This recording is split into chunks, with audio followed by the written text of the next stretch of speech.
Hey, hello and welcome to News, Games, and More. I'm your host, Brian Altano. With me is Mark Medina. Oh, hello. I'm here. Max Scoville. Hey. And Zach Ryan. Greetings. On the ones and twos in the background is Alexio Barbecue. He's watching the show from afar. He's holding it down, so give some love to that boy. We have a very, very jam-packed show today. We got a just metric ton of new Xbox game reveals today. We got some Switch sales data along with Animal Crossing, which is apparently the fastest selling Switch game ever, which is insane, and so much more. Thank you so much for watching. We're going to have a good time. We're going to be here for the next hour. So leave a comment on Twitch, on Mixer, on YouTube, wherever you're most comfortable. And after this, I don't know what you're doing tonight. Probably nothing because no one does anything anymore. Stick around because we actually have Chris Parnell joining us right here on the same exact stream you're watching on IGN to do a Q&A live of Me Seeks and Destroy, which was the fan-voted best Jerry-centric episode of Rick and Morty, as voted by you, the fans. All of you right there. Good job. Stick around for that. That's our show, Work From Home Theater, or Watch From Home Theater. You actually don't have to do any work at all. Just, I don't know, drink and eat popcorn and look at your TV or your monitor. So let's get right into it. We got what was supposed to be this massive gameplay reveal of tons of new Xbox games coming to the Series X this fall. Microsoft has been, I would say, unabashedly and sort of welcomingly transparent about letting us know what they're doing this year, as opposed to, I would say, Sony, who has been cloaked in darkness and secrecy. So the big thing about today was that this is supposed to kick off the basically Inside Xbox series that will happen at a cadence of about once a month until the system launches this fall. And this one specifically was focusing on brand new games that are coming that are specifically third party. Before we get into the nitty-gritty of everything we saw, how did you guys feel about A, the format, and B, going around real quick, what would you give this on the IGN scale of 1 to 10? Can I go first? Yes. All right. On a scale from 1 to 10. Oh, first, you guys told me to pay attention to chat, and somebody wants to know why everybody's copying Brian Altano's haircut. I assume that means just because everybody's shaving their heads. I haven't done it yet, but thinking about it. It's hard. It's hard to style your hair in quarantine. You know, it is. You gotta. It is. It's also hard Max to get. Has long, Max has I'm long growing hair. a mullet, baby. Max is growing a fashion mullet. He's gonna put a big Z on the side of his head. Yeah, it's gonna be nice. So cool. Max was wearing a backwards hat, and if you thought that was hair, I would say you should call Comcast and see if they can bump up your Wi-Fi or whatever. The old bit rate. Anyway, so back to the question at hand, which I forgot what they were. On the scale of 1 to 10. Yeah, I would say I'm gonna say good. I'm gonna say that it was pretty good. It was a pretty so an 8? No, that's a 7. That's a 7 on a 7 on the scale. I'd say it was pretty good. I would borderline on if we still did the point system, I would say a high 6. But I'm not going to say just a 6. I'll say a 7. Okay, that's fair enough. What was your other question? And you like the format in general? Oh, I'm always a big fan of the format of like, hey guys, we're here to show you some games, and then trailer. So yes, I did like that format. I just didn't like the headline of what it was called, which was gameplay reveals. So. I totally agree. Max, what's your rating on this guy? Yeah, I'm going to be a little bit more brutal here. I'm going to say 6. I like huge respect to those guys for kind of putting that together. I was just saying the other day how I thought that it was good that Microsoft was kind of cribbing from what Nintendo's done with Directs by basically setting expectations to a certain degree and being like, hey, here's when we're revealing these things. This is going to be third-party titles. Maybe I'm just like broken in the head or something, but when they said third-party games, and obviously gameplay, I was expecting to see like I was expecting to see some like bigger name reveals. You know, I was expecting the fact that this is attached to a new system, a brand new console. I was expecting to see some, you know, like Assassin's Creed was cool. You know, Yakuza 7's a good deal, I guess. But a lot of these were games that have been kicking around on PC for a cool minute or have been like previously announced. It had, I guess, less pageantry than I was hoping for and a lot less gameplay.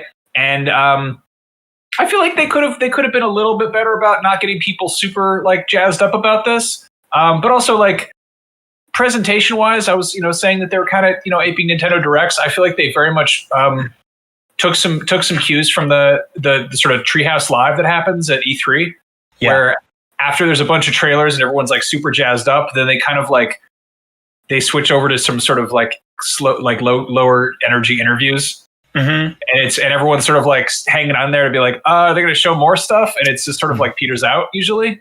I feel like for the fact that, like, I know that we've all forgotten this because we've got to do everything live and over like a live stream thing, but they could have totally set up some cameras and had like a little bit more polished of a presentation as opposed to like webcam stuff in a kitchen, Yeah, I'm totally split on that. I'm pretty sympathetic to the technical issues that literally everyone on Earth has suddenly thrust into by having to work from home. But on the flip side, like they mailed the guy with no teeth and no shirt on Tiger King like a nice camera to shoot that like sort of wrap up episode. So there's solutions. I think there's like something sort of cute about them doing it on Zoom, but there really isn't any. There wasn't really any consistency in quality. It was. I would say it was a nice change of pace from the usual sort of like ridiculously polished. Like if you compare how they revealed, the Xbox One, which was just like a bunch of like athletes and CGI sports cars and just so much sizzle. In this case, they've got a bunch of like human beings being like, "Hey, everybody, we're really excited about what we're showing off," and it was very endearing. I love that. I love the fact that Aaron Greenberg called in from a fake kitchen that had a giant Xbox One X or Series X fridge in the back of it. Yeah, I mean, it's obviously very different than what we saw. Even if you go back to the 360 launch, which launched, I believe, with like an MTV special with Elijah Wood, like super weird, very over polished. But we're in a different time now. Zach, what would you give this on a 1 to 10 scale? Yeah, I'm with Max on this. I think it's about a 6. Yesterday, I think social media got a little carried away. We were seeing a lot of speculation about like what games to anticipate from this third-party stream, and I saw things like Cyberpunk and the new Batman, and any number of third-party games that ended up not making an appearance. And so I think it's easy for people to get overhyped when those kinds of things are bouncing around the internet. What was shown today was not really my flavor of video game, with the exception of Valhalla. Like I'm really, really excited for Assassin's Creed, but everything else was just kind of like, I don't know. I think Vampire Masquerade looks interesting. There's just like a lot of weird like body horror stuff in today's presentation. It seemed like a weird like a real gritty like dark kind of showing today, which I thought was odd. But I applaud Xbox for putting this together and having a roadmap and telling people what they're going to talk about and saying like here's when you can expect these information drops, right? Because I think the smartest thing that they're doing, regardless of what they're showing, regardless of who they're having on their showcases, is that they're telling people that information is coming. And when there's radio silence from Sony, just reaffirming the idea that they have information to deliver and that they will be showing games, they will be talking about who they're working with, they will be talking about the features of their machines. It puts them not ahead, but it definitely gives them a leg up in the conversation, because now we actually know what some of those games look like, where those games are coming from, on the Xbox side, whereas Sony is still kind of MIA in this whole conversation. And so, Xbox doling out smaller information over the course of the next few months puts Sony in a position where they're going to have to do something like, it's going to have to be a home run when they finally do start talking about what the PlayStation 5 is. But that being said, I think this presentation was overall fine, largely fine. I very much appreciate that Microsoft is actually showing stuff off and having a dialogue with their fan base and audience. At the same time, we've seen this with how sort of games are marketed in general, where if you like maintain radio silence, you generate a certain amount of hype organically. Like, I mean, Cyberpunk comes out of the woodwork it's been what, like 11 years or something since they announced it, or like when it was like 2013, like it was 7 years, but like it's been a cool minute since they first revealed that game, and they didn't pop up to say stuff until there was something to show, really. And I think that really gets, I mean, it's the same thing that Rockstar does. It gets people's attention, but when you have like, a little tidbit info drop, whenever there's like this slightest little thing that happen, I feel like if Microsoft maintains, like if they don't come out swinging with the next one of these and really blow everyone away, I think people are going to start to kind of be like, oh, okay, whatever, I'll catch up with it later. Whereas the second Sony says, hey, in a week, mark your calendars, we're doing some stuff, people are going to be like, okay, what do you got? Because there's there's that kind of demand for information. Yeah, it kind of makes me. Oh, sorry. Go ahead. No, I was gonna say I'm totally with you, Max. It's a little tough to compare like a $60 video game versus like a $500 to $600 console. But I think that like the running theme here is that it might, obviously we just want to know more because we want to know more because we're interested in, we're invested in this. Sony's going to be fine. PlayStation's going to be fine. But I will say if they repeat sort of the kind of stuff we've seen from Microsoft so far, I don't think the average consumer has really seen anything so far that screams you have to buy a new console to experience this. And with smart delivery, which by the way is awesome, like it's an amazing thing to be able to like buy a game on sale right now and it works day one on your Series X. That's a great sort of like way to get you foot in the door. So on day one you have a big launch library. But in the meantime, like we're sitting there kind of waiting to be like, what's the killer app? Like what's the big thing that's really going to make me go, oh wow, yeah, I can't possibly see my Xbox One X or my PS4 Pro doing this. What are you going to say, Mark? Yeah, I was just going to say, so Sony kind of kicked off with their months ago, or probably a year at this point. They did their state of plays, and this is kind of what that kind of felt like, was these like smaller, like, hey, we have a few things to show, so we're going to just kind of dole out these little things. And it seems like they kind of moved away from that because they're like, okay, the hype is there, and then we don't have a ton to show. And it kind of seems like this is the same kind of aftermath we felt after the first Sony State of Play, which was like people having huge expectations and then getting something that, was fine and being like, this was the worst thing I've ever seen. And so I wonder if Sony, after all these State of Plays and taking all those licks, is finally just like, okay, we are actually going to wait until we have something substantial to show. Right. So I do want to say, like, I think that it is important to mention that, like, the disappointment that people are expressing in this Inside Xbox is a couple of things. Like, obviously they're talking a lot about gameplay. We saw gameplay trending as a hashtag, as a conversation on Twitter all day today, for a number of reasons. But I think, Mark, you pointed out something really interesting there, and that's that, people were so unbelievably hyped for this, but Microsoft told us exactly what this was going to be, and I think that's really important to keep in mind moving forward. Like, I think that when we talk about these kinds of these direct style, press conferences, or not even conferences, but these presentations, like I think we need to really, as fans and as media people, especially, is like, we really need to keep in mind, like, they're not going to tell us something that's not going to be there. They're telling us exactly what's going to happen ahead of time. And so, like, it's sort of up to, gamers and fans alike to take that with a grain of salt and understand, like, what exactly is coming down. Like, unless they tell you that Batman is going to be there, unless they tell you that Cyberpunk is going to be there, probably not going to be there. Like, it's sort of on you to not be like, oh, I'm so disappointed X game wasn't there. Well, yeah, and Zach, to piggyback on that, I mean, you and I are on Nintendo Voice Chat every single week. We're huge Nintendo fans.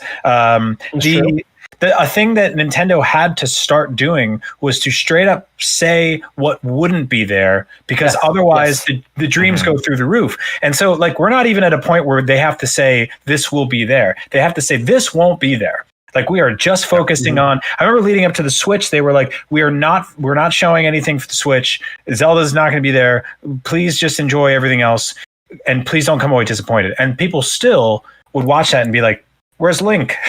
Like, yeah, well, I mean, even more so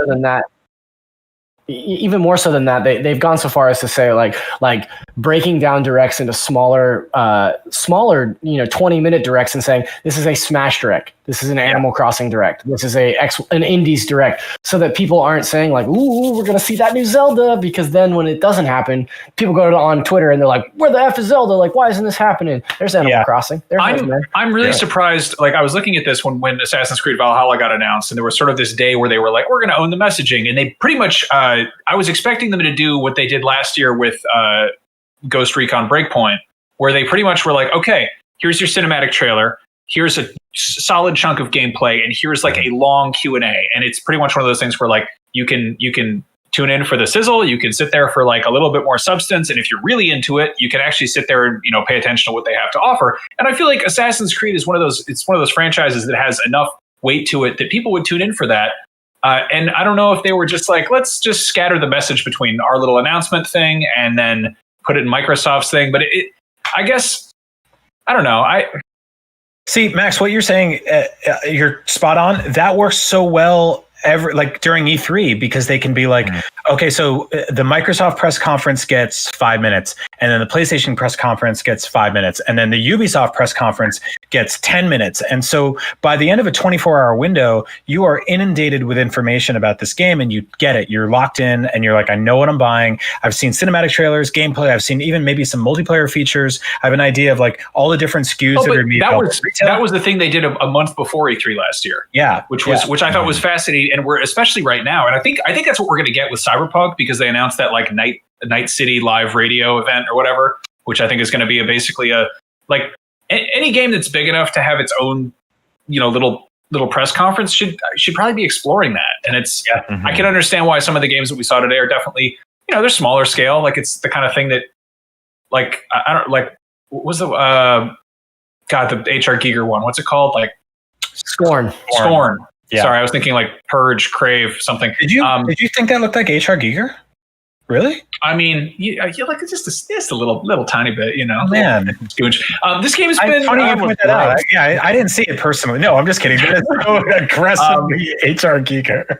No, this game looks cool as hell, but there's this this was on early access ages ago. We saw this like 3 years ago, and it's something sort of like obviously people are stoked on it. It looks badass. This is like a gorgeous trailer, albeit extremely gross. And I don't know if we should be even showing this because there could be children watching, but like it's there's something kind of as a child. You gotta tough it out. I am probably the biggest Yakuza fan at IGN because none of you assholes actually listen to my recommendations and play those GD games. Zach, and by the way, you're going to play this one. This is a JRPG. You play JRPGs now. But anyway, like the fact that they showed off Yakuza 7, very exciting. But that game came out in Japan, I think. It's like we've gotten numerous trailers for it. So like that's not really, that doesn't pack quite as much punch. Like cool, it's coming to Xbox.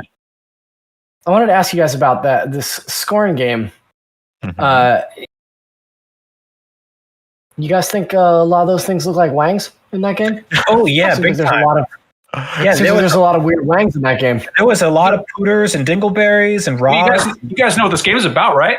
It's about Scorn. Yeah, wangs. It's about Scorn with that's right. Scorn with girls. It's about Scorn. If you want to find out more, head on over to Scorn Hub and check out some exclusive. I told myself I shouldn't be on this show. I almost declined the invite.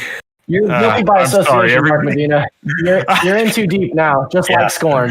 Let me run through the games real quick. We got Scorn, Madden NFL 21, Dirt 5, Chorus, which I swear to God all day I thought was Chorvs. I've been calling it. I've been texting people Chorvs. I was Chorvs all day long. I was like, what a stupid name for a game, Chorvs. And they're like, no, it's like a churches thing where like the V is a U and, have fun. Bright Memory Infinite, which was made by one man, which I don't know how you guys felt after that, but I felt entirely inadequate as a human being. I feel like I've accomplished nothing on earth. The fact that that guy was able to make that game that has like, it's like a shooter and then you start driving. I was like, you did this by yourself? What? I'd love to talk about that when the time comes. I have some thoughts about that. But please continue. No. I remember watching like Grandma's Boy years back, and like the whole premise of that movie was that a guy builds a 360 game by himself, and you're like, that's impossible. Right. And now people do that. People like play Dreams for like an hour and a half, and they're like, I made Manhattan. And you're like, what? All right, so we also got Vampire the Masquerade Bloodlines 2, incredibly long title. Call of the Sea, The Ascent. That game looks very cool. Scarlet Nexus, which I really dig the sort of like midsummer Bloodborne enemies that were going on there. Second Extinction, Yakuza Like a Dragon, which sounds like a Cisco song. Assassin's Creed Valhalla. So I was kind of hoping for like a one more thing, like a Nintendo Direct, and like, oh, by the way, Aaron Greenberg's like, he opens the fridge, and there's like another surprise. but didn't happen. Right. But someday. So yeah, I mean, it's a little bit, it's a lot. It's not enough for some. It should have been more. I will say, this video on Xbox has tens of thousands of downvotes.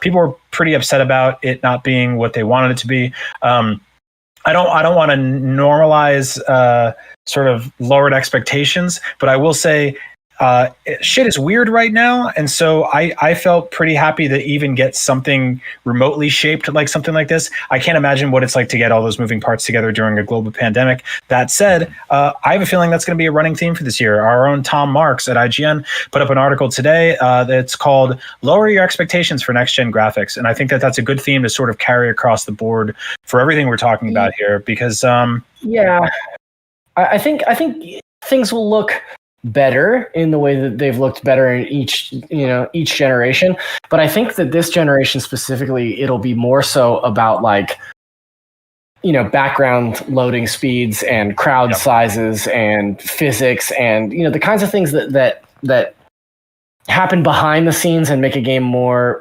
believable, more realistic, more engrossing. Every time to me, that's totally fine, because like playing a game like God of War or Control or I'm playing Final Fantasy 15 right now, and I'm just thinking like, I don't necessarily need games to look any better than this. Like, this looks amazing. I would love if there were more populated cities. I would love if there were better physics engine or something, like whatever it might be. But yeah, every time they talk about next gen, it's like they are so much about the hard drives and the no loading, and like that's the kind of stuff that it's really hard to show without putting like a timer up on the screen and being like, look how much faster it is now. People want to see the really, really, really pretty stuff, and it's like there's more to it than just what you're seeing on the screen. Yeah, I totally agree.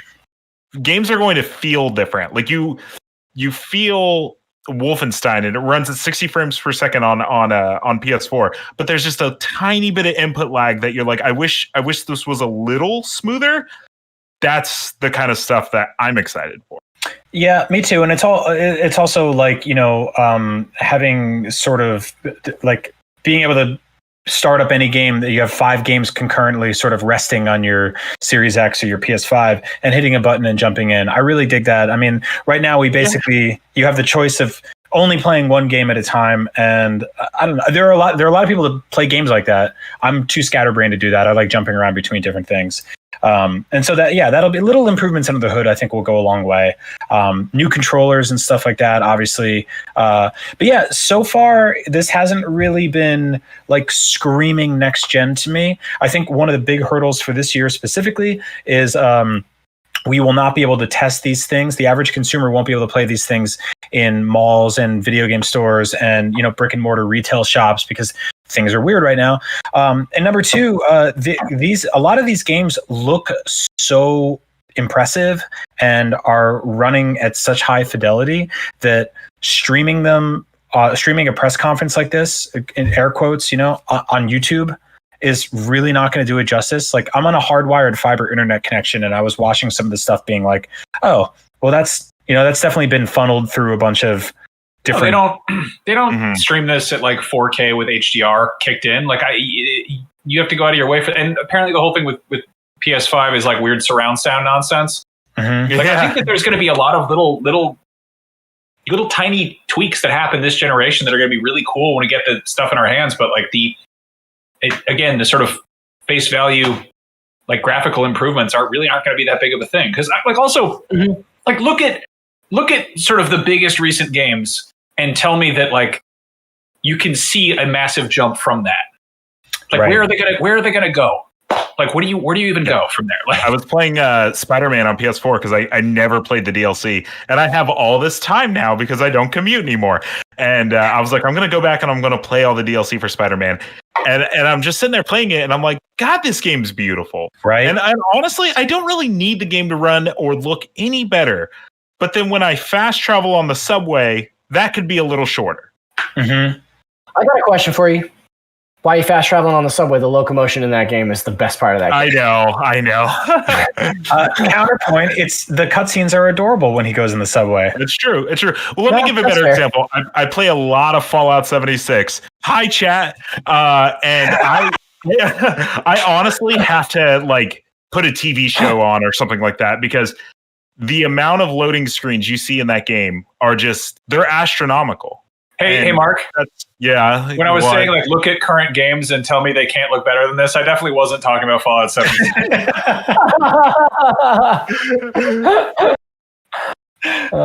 You know what? What are you gonna do? Well, anyway, one game we know for sure is coming to next gen is the sequel to Star Wars Jedi Fallen Order. It doesn't have a title, it doesn't have a release date, but EA revealed over the last 24 hours that they are going to turn this into a franchise, which I think we knew, but it's nice to hear. You know, like the moment we saw the colon in the title, which is Star Wars Jedi Fallen Order, we knew that they could swap those last two words out and put literally anything at the end. Literally anything. Just whatever you want, call it anything. But I remember talking to Stig Asmussen, who's the game director, and he said that basically when they were working on this game, they immediately had a ton of ideas of where they could sort of pick up the pen and drop it anywhere else in the timeline. The thing is, I think Cal was like, I think he really surprised a lot of us. I think when we first sort of looked at that game and thought about that game and watched videos of it and even played it, we were like, oh, he's sort of like, you know, generic video game protagonist. But I really warmed up to him. So what do you guys think about this? I believe most of you, if not all of you, really enjoyed Fallen Order, right? I never made it past like the first few hours. You had all that Fallout 76 to play. I mean, I'm an outlier, no doubt. I'm sorry, man. I saw the keys and I was like, how bad? I can't do this. I'm sorry. I love this game. I feel like this game was kind of robbed in terms of getting the praise that it deserved. A lot of people are like, oh, it's buggy as hell. And then they they patched it. I didn't run into any bugs when I was playing it. So I was like, I had a good time with it. It was the issue. One dude went flying into the ceiling at one point, but other than that, not a big thing. But like, I was totally on the fence about Cal going into this because I think a lot of the marketing was like overly dark. And then once you got into it, like the actual kind of tone of the game was so much more like Star Wars adventure. Like it was so much more like, oh, like he would have these little moments where he tried to be like a tough guy with other people. And like, yeah, I'll go get the Jedi artifacts or whatever. And then he'd be like, come on, BB-1, let's go on an adventure together. And it was just like, it was like, so like it felt like playing with Star Wars toys in a weird way. It was way more A New Hope than Force Unleashed. You know, like I really thought we were going to get this, like, well, especially because I saw this is Cameron Monaghan, and he was he had last played Joker in Gotham, and which was like totally campy, dialed up darkness, you know, just like brooding. And I was like, oh, we're definitely going to get this like kind of like edgy, you know, kind of like gray Jedi thing where he's like torn between good and evil. And instead we got this like adorable game where this teenager's hanging out with his dog, you know, like, and they're going on adventures. That's one way to put it, I guess. Yeah. I mean, they marketed it as being like, oh, this is the dark times, you know, like this is the, when the Empire came, like this was like, they were specifically like, this is the, you know, the deadest the Jedi have ever been. This is that point in the timeline. And it managed to find like a lot of like levity and a lot of like really charming, like uplifting, cheerful moments, which I know is not a thing that people want to hear when they're, you know, thinking about games where you can like stab people with a laser sword, but like it delivered on both fronts. You fought a bat. It was cool. Yeah, I mean, this was a game about becoming a Jedi. And so what's weird about Star Wars, among a million other things, including the fact that, like, I don't know, there's like a frog that does magic in a swamp and such, is that everything has to fall in line in canon. And the more these side stories spill out, the more you start to go, well, where was Cal during Rise of Skywalker, and you know, where was Ahsoka during this? Like, it's just like you get to a point where they go, like, the amount of times they've said like every Jedi is dead except for, and then they roll out like a new one. So do you guys? Sorry, I think we're about to ask the same thing. I was going to ask, like, do you want a sequel? Do you want Fallen Order 2, or do you want just another game like this? I think that's the $1 million question, honestly. Like, can you get audiences to, because this was a multi-million seller. It had free DLC. It had no multiplayer. It was quintessentially anti-EA business model, and people loved it for it. Can you get audiences to sort of connect with a brand new character? Is there more stories to tell with him? Like, does he become a master and he trains a Padawan, and BD1's a little rustier? Like, I'm into that. Or you tell a whole new story in a whole new era. Yeah, I think talking about Star Wars Jedi as a series, I would like for it to lean more anthology. And like, if Star Wars Jedi, whatever the next sequel is a completely different cast of characters, and then they come back to Cal Kestis in the third game or the fourth game or whatever, I think that makes for like a more interesting franchise. Like, I'd like to see, I think they did such a great job. The best part of Fallen Order is that they did such a great job of like fleshing out another part of the Star Wars universe that we haven't seen. And so like, show me more of that, expand on that universe as a whole. Like that's what I want from this franchise. Yep. It did such a really good job of bridging the gap between the prequel and prequel and original trilogies. Like, I think that's something that I like that, and Clone Wars and Rebels, or I guess Rebels specifically. It's interesting because they'll take visual elements that we're familiar with from like 40-year-old movies and then put them in this like stylized CG environment alongside things that we know as like CG animated characters from movies from 15 years ago. And it does this. It's a weird kind of like blending of that kind of uncanny valley of practical and digital effects, and it's kind of cool to see them kind of meet on common ground, and especially in interactive video game form. Yep.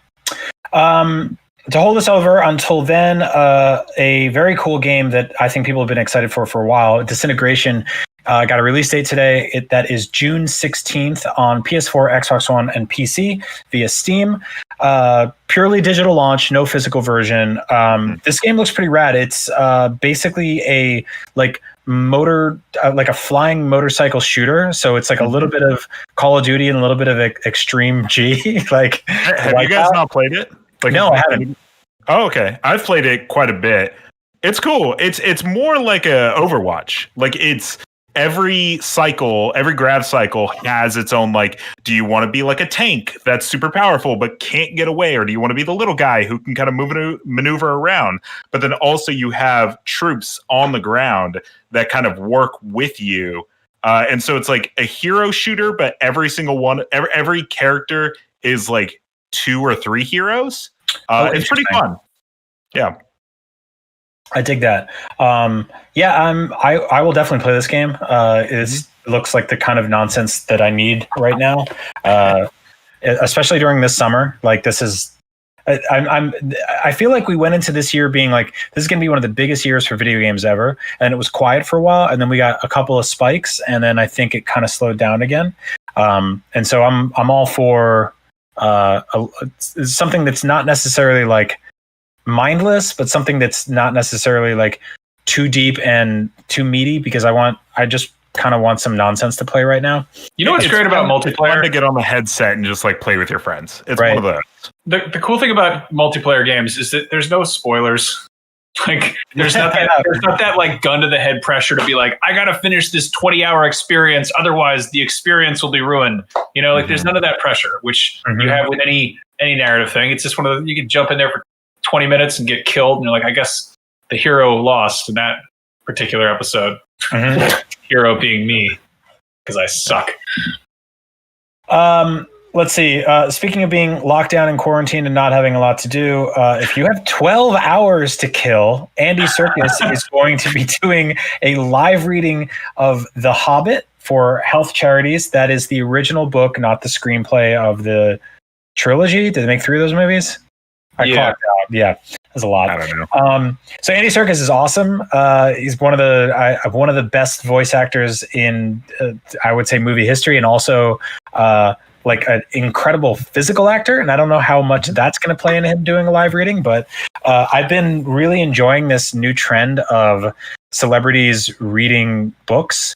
My kid is like super addicted to a Star Wars book called Chewie and the Porgs, and what's his name? Jonas Suotamo. Yeah, Jonas Sotomo, who Chewbacca. plays Chewbacca now, did a reading of it the other day, and I pulled up the video and showed it to my kid, and she was like delighted. So this is really cool. This is a 12-hour long book. This is a lot.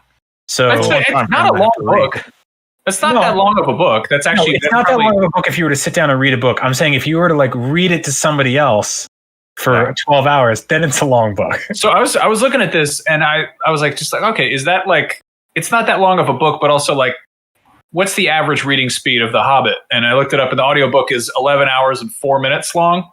Mm-hmm. So I feel like he allowed himself some pee breaks in there, some like little, he's gonna, he's giving himself some modifiers.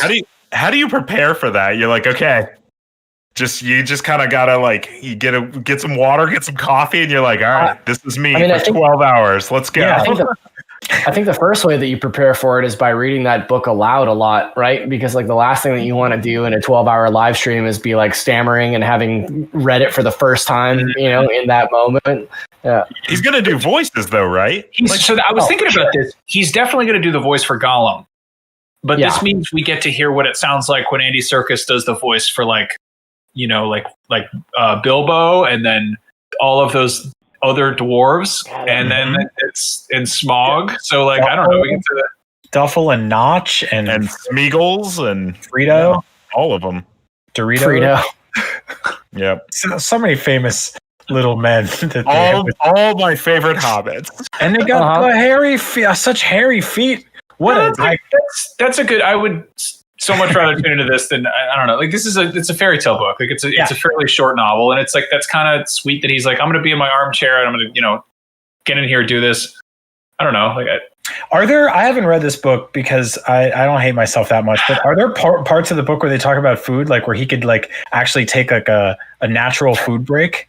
Like, that'd be awesome. There's the potatoes thing. There's an entire the whole thing. There's like an entire feast scene in the beginning, like that. I have to assume that they just like talk about food for like several chapters. The thing that's weird about The Hobbit is there's a lot of songs, and I don't know if he's going to be singing. Oh, which I don't know. I mean, I bet he does. Yeah. I bet you he's a secret crooner. Yeah, Zach, you're in a band. Do you get powerful hunger after you do a big concert?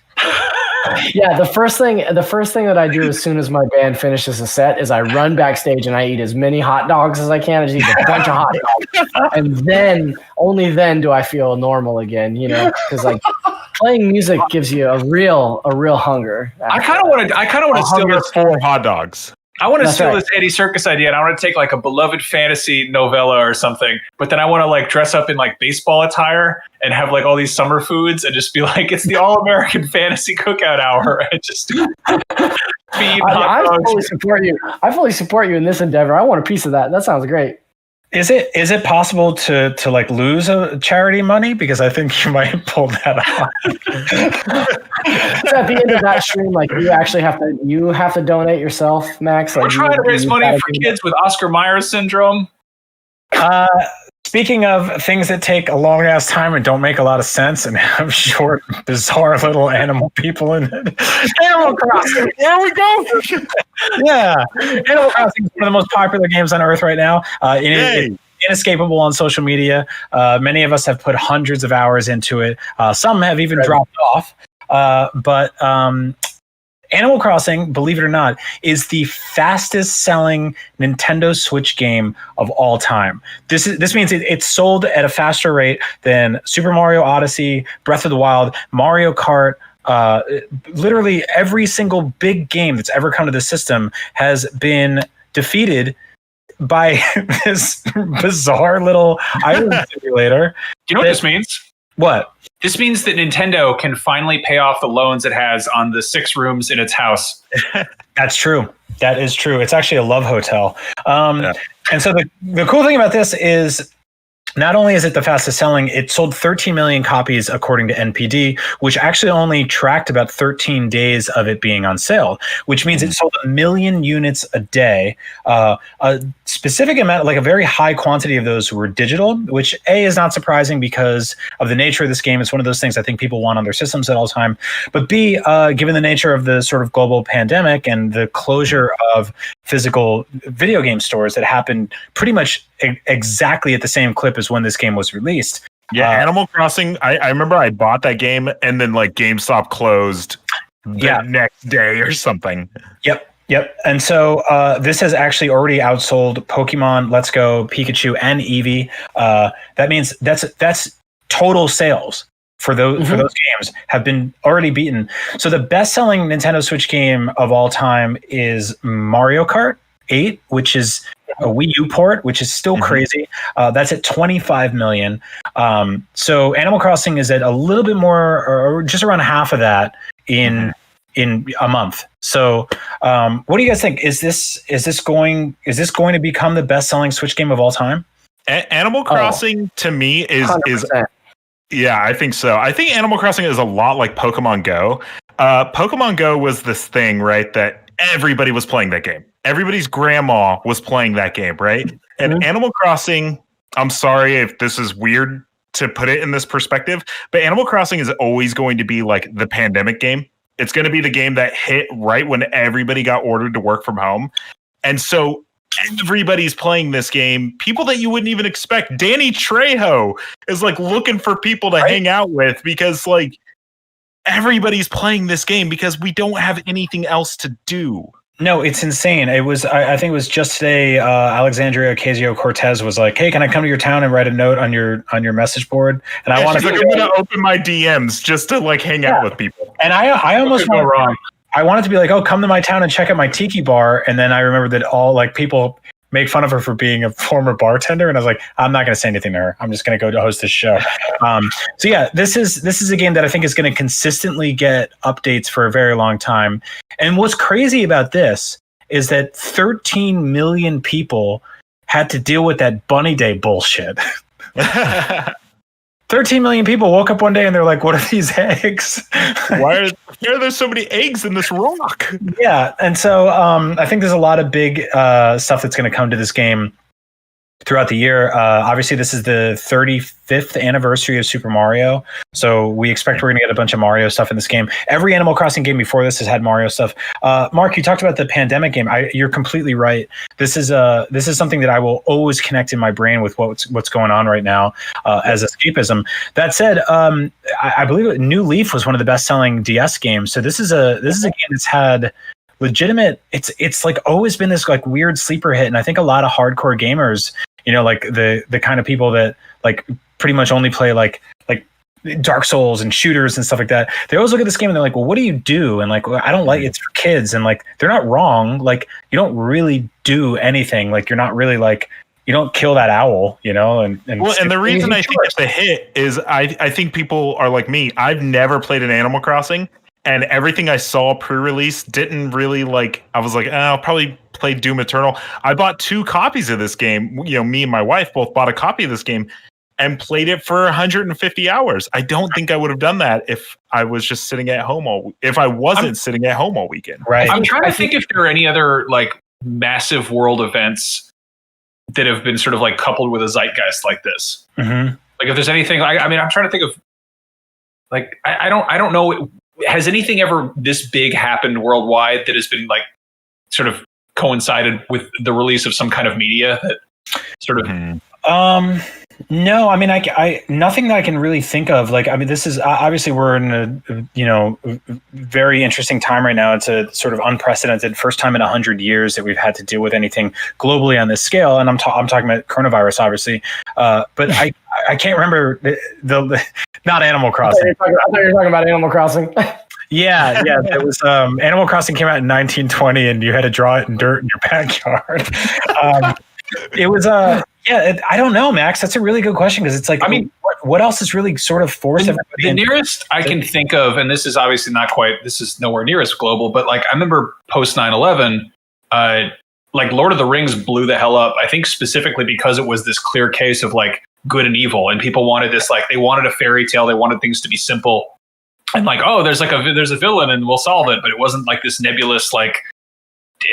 You know, the amount of chaos and gray areas that were existing in real life. And sure. And I mean, there was like a specific boon in sort of like scripted left-wing comedy on Comedy Central during the Bush administration, when people were fed up with stuff and stuff like that.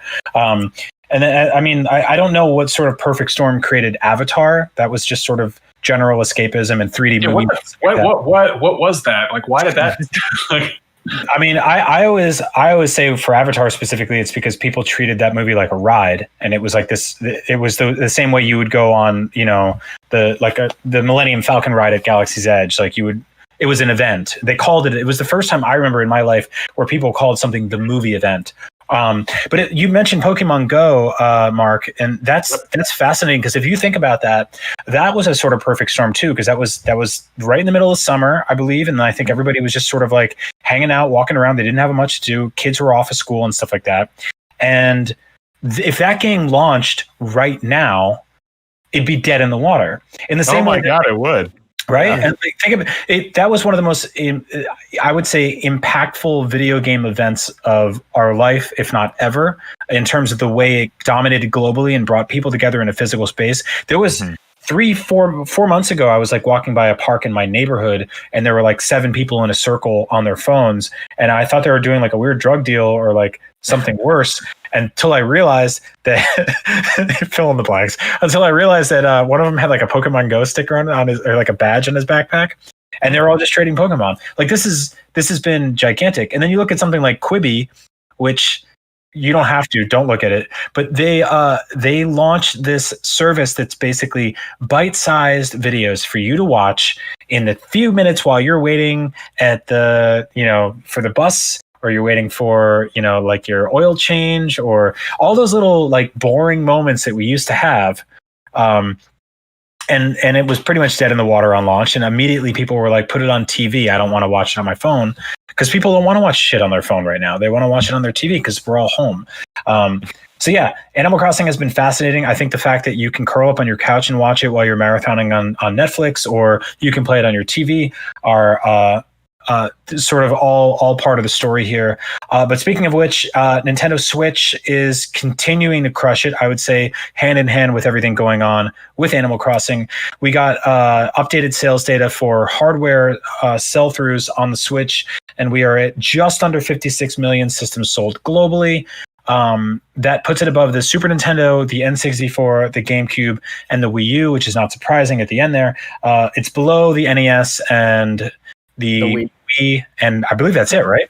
And probably the DS, and not counting anything else. Yeah. And so that's gigantic. What's more interesting about that is Nintendo said basically in an earnings call that the Nintendo Switch is only halfway through its life cycle, which is like we spent the first 20 minutes of the show talking about trying to be sold on next gen systems and what do they need to do, and Nintendo, business as usual, is just like, we don't care. We have this thing that's basically running last gen hardware, and it's portable and it's crushing it, and it's still got. I mean, so for the Nintendo Switch has been out for just a little over 3 years now. So this puts us into 3 more years from here, if not 4 more years from here, which is 2024. We could see the system still getting new flagship first party titles. I have a question. Of course. When they say like its life cycle, do they mean like the iterative life cycle that, like, you could argue that the 3DS and the DS were sort of the same form. They just had like a Pokemon evolution that happened. Like that was the same form factor, mostly the same cartridges. The 3DS was obviously like a huge step up, but in the middle there you had like the DSi and like the new 3DS XL and then the 2DS. Like there were a bunch of like weird iterations that took place. Yeah, like, I would say that the 3DS was a sort of definitive line in the sand between those 2 generations. But the DS family of like DS, DS Lite, DSi, 3DS, 3DS XL, 2DS, 2DS XL. I think I'm getting all of them. There's a lot of DSs. Yeah, there was a lot. There's a lot there. But no, it's a good question. I don't really think they're going to split the market with sort of like a new iteration that only plays certain games. The closest they've ever done with that was the 3DS XL had like 6 or 7 exclusive games that could only really run on that system. And I think they tested it and realized that people weren't interested in that. But that's a good sort of like piggyback into my question. We've been hearing about this, like, or at least wanting a Switch Pro thing to come true for years now. I think because people look at the next gen games and the current gen games coming to other systems and they're like, why can't I have that on my Switch? What do you guys think this means for a Switch Pro? Because if we're 3-4 years out before we get a new system here, do you think we're going to get something sort of stopgap in the middle? I think we could. I think when they say Switch, like PlayStation life cycle is always going to be 2013 to 2020. Yeah, the Pro came out in 2016 or whatever, but like that's still a PlayStation. I think this doesn't close the door for a Switch Pro at all. And I would love to see a Switch Pro. I think it'd be super cool. I think Mark is dead on there. Like I feel like even looking at how Nintendo's done handhelds, I feel like they were quicker to adopt the kind of granular, kind of iterative model that we see with phones. I think there's that. Yeah, they invented that model. Like I think that iterating on the Game Boy and the Game Boy Advance and the DS as much as they did totally paved the way for them to be like, okay, now we're also going to iterate on honestly the Wii, like bringing out the Wii U, right? Like I think that they've already proven that they're not opposed to playing with the Switch's form factor, and we've already had two different versions of the original Switch. There's the Switch, and then we had a version with a different chipset and a better battery life, and then we had the Switch Lite. And so, like, I would not be surprised in the slightest if we didn't get a Switch Pro in the next 18 months even. Like, if they're halfway through the life cycle, they want to use the back half of that life cycle to introduce the greatest form of the Switch. And I think that we're not too far from that right now. Well, and the thing is Nintendo games they never get cheaper. You go to Target right now, and Breath of the Wild is $60 still. Right. And now they're like, Breath of the Wild now runs at 60 frames per second. That's going to reinvigorate sales of a lot of those games. Yeah, no, you're totally right. I think that's a really good sort of philosophy, because I think we've been looking at this for the longest time as sort of they're going to split the market and put out this like ultra high-end Switch that can run Cyberpunk. But the reality is it's probably going to be like a PlayStation Pro or an Xbox One X, in that it runs existing games better, but or maybe they'll get patches and stuff like that. But I don't think it's going to get like its own, like a whole slew of exclusive games. I think that like what Nintendo's doing right now is making perfect sense, and I think it's doing really well. I do wonder what 3 years or even 2 years or even a year from now looks like when next gen's really hitting its stride, and there's a bunch of games that, like, there's Black Magic making stuff like The Witcher run on Switch, Here's the thing. The Witcher 3 and Cyberpunk 2077 are both current gen games for PS4 and Xbox One. Like, those are both games that run on current hardware, whatever the F word that means. So it's not entirely like it's not my job to port games. Like, I don't do that. But presumably, if people get the hang of that, like, it wouldn't surprise me if they were like, hey, we got Cyberpunk running on a Switch. It might look like it's made of cardboard cutouts and paper dolls. It might look like a PS1 game, but like it's entirely possible. Yeah, I guess it all depends on how low they're willing to go. Like, Zach, you're totally right about the sort of the generational stuff, like, or the iterative stuff, because it's funny to think back on the Game Boy Advance, where if you look at the leap between, like, the first Game Boy Advance and then the SP and then the Micro, it was like, instead of being like, we're going to make the jump from like 720p to 1080p HDR, it's like, we're going to add a backlight and a rechargeable battery, like, but those systems actually shrunk over time, as did the NES, as did the Switch. And the DS. Yeah. These are all systems that got tinier and tinier until the XL started coming out, and we were like, what are you guys doing? I wanted to get to one more story today, because it's a really big one, and I think one that we're all pretty fascinated with. Every single movie coming out this year, or at least this summer, was delayed until this fall or next year. And for the first time, Christopher Nolan has not budged on Tenet, which is still locked for, I believe it is July, right? Yeah, mid-July. And so Christopher Nolan has long sort of, he's penned like numerous sort of like romantic scribes about how important the theater is, and movies belong in the theater. And I agree with that in a lot of regards. That said, things are different right now. There's a global pandemic happening that is keeping people from going to theaters. There's also like the movie theaters have opened up in some states right now, and they're playing all the stuff that's come to home video recently, like The Hunt and Bloodshot and Trolls, stuff that's not really worth dying over, really. I watched Bloodshot. Yeah, not like there's a movie that is, but I think if Endgame came out right now for the first time, people would be like, I'll roll the dice.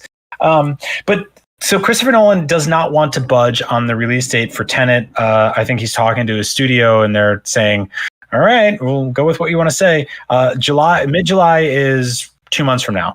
That's 8 weeks. I personally don't foresee a world that's different than the one we're living in now, 8 weeks from now. And our friends at Variety put together a piece basically illustrating exactly what's going on here. The CEO of IMAX, Richard Gelfond, said Chris really would like to be coming out with a film that opens theaters again. So Tenet is going to, in Chris Nolan's eyes, be the movie that gets people back in the theaters, back in the seats. He said, I don't know anyone in America who is pushing harder to get the theaters reopened and to get his movie released than Chris Nolan. I mean, I think Trump is pushing to get the theaters reopened, but he doesn't have a movie coming out. Unless they put Home Alone 2 back in theaters. Not this year. Not this year. Yeah. Hey, they could do a double feature of Home Alone 2 and The Little Rascals. He's in both of those. Yeah, that's right. He's in The Little Rascals? Yeah, he plays dad. Very hard for him. Did he play Alpha? No, he plays the villain's dad, yeah. Oh, he's not one of the Little Rascals. Anyway, so the film is being finished remotely right now. They're finishing up the special effects and fine-tuning it. How do you guys feel about this? Is this smart? I think Christopher Nolan is one of one of this generation's greatest directors. He's done brilliant films.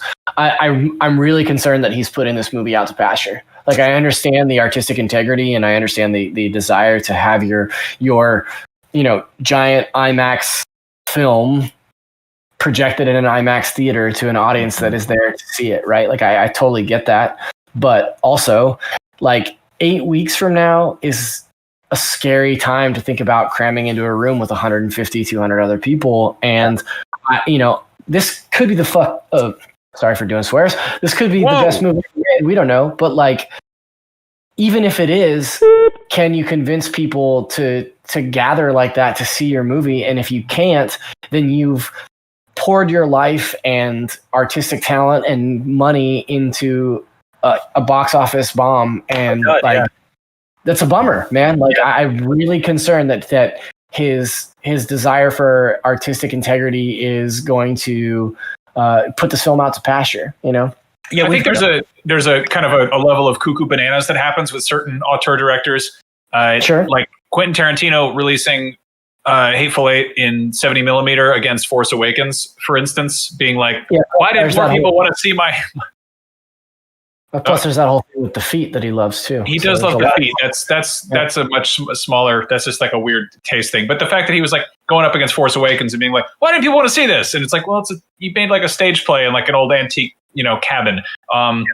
Thinking about Christopher Nolan is like he's ambitious as hell. There was a story about him when he was shooting Dunkirk about like he dropped like I forget how, it was a very expensive camera. I want to say it was like over $100,000 into the sea, and the studio was mad at him, and he's like, "Hey, shut up! I got this." And he took like submersibles down and got the camera back, and he's like, "See, it's fine, and I got the shot. Get off my ass." It was like one of those, like, it was a very James Cameron thing, where like in the same way that like James Cameron almost drowned Ed Harris in a scene to make The Abyss, and then Ed Harris punched him in the face and walked away, but then they got the shot. He was like, "See, it worked out okay." And I feel like he's kind of, there's this God complex that comes with being a acclaimed director, and maybe like encouraging people to go back to theaters is just sort of like a bad look, but Yeah, I think there's like the stubbornness of doing those kind of things, and there's also the stubbornness of like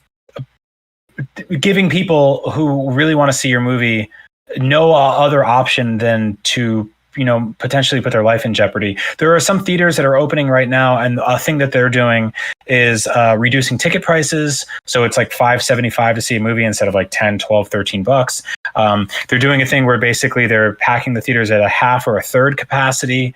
But all of that is basically assuming that when the movie's done, a group of teenagers come in and clean down the entire place, for minimum wage, which is, I think, a big stretch. I would like to see this movie, but if it only comes to theaters, I will not see this movie until it comes home. And I think the thing is, like, a lot of these people, they value the art of the cinema, but the reality is like a lot of us have really nice TVs at home now. We have surround sound systems. This is not just like, I'm going to watch his movie on the back of an airplane seat. Like there was that running joke about Dunkirk where people were like, I'm watching Dunkirk as intended on the back of an airplane on a 4-inch screen. Like we're not watching these movies on our phone, on our bus anymore. Like we're home. And so put the movie out. Like I've watched a bunch of movies since this whole nonsense started. And it's not going to the theater. I do miss that. I don't know if I'll ever do that again, or at least not this year. But in the meantime, like we have a means to watch these movies. Scorsese put out a 3-hour movie on Netflix, and millions of people watched it. Like there's an option here. With that, just about wraps us up today. I wanted to point out one more thing really quickly. The Rise of Skywalker might be the last movie to make $1 billion for a very long time. That's weird. Yeah. Just throwing that out there. What was the last movie you guys saw in theaters? Birds of Prey. Birds of Prey. Yeah. Oh, yeah. It was Birds of Prey. I saw Sonic and Birds of Prey on the same day. It might have been 1917 for me. Good film. Or maybe Uncut Gems the second time. I don't remember. But yeah, let us know in the comments. It is a good film. It was a good film. And so is Uncut Gems, which you all should watch. And don't go in expecting an Adam Sandler movie like this typical goofy ones, because it's different. It's coming to Netflix this month.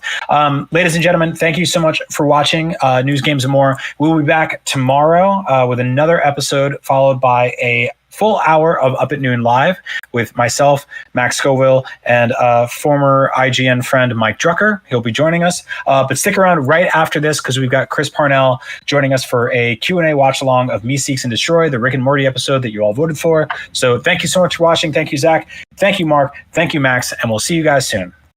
Bye. Ciao. Thanks for watching, everybody.